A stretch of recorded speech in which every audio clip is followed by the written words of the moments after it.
Welcome to Madasaling Pinoy, your prayer partner. Ngayon ay ika-20 ng Disyembre. Ang mabuting balita ng Panginoon ayon kay San Lucas. Nang ika-6 na buwan na ng pagdadalang tao ni Elizabeth, ang Anghel Gabriel ay sinugo ng Diyos sa Nazaret, Galilea, sa isang dalaga na ang pangalay Maria. Siya'y nakatakdang ikasal kay Jose, isang lalaki buhat sa lipi ni Haring David. Paglapit ng anghel sa kinaroroonan ng dalaga, binati niya ito. "Matuwa ka, ikaw ay kalugod-lugod sa Diyos," wika niya. "Sumasa iyo ang Panginoon."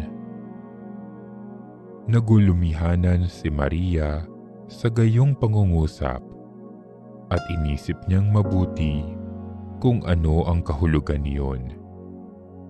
Kaya't sinabi sa kanya ng anghel, "Huwag kang matakot, Maria, sapagkat kinalulugdan ka ng Diyos.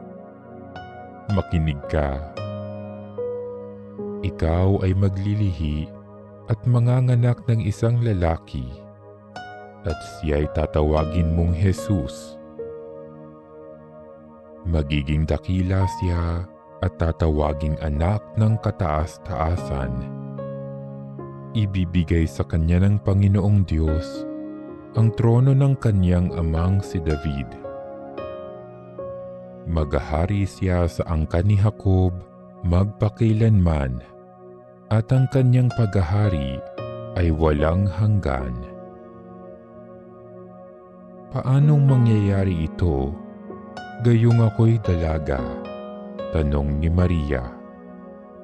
Sumagot ang anghel, "Bababa sa iyo ang Espiritu Santo at lililiman ka ng kapangyarihan ng kataas-taasan.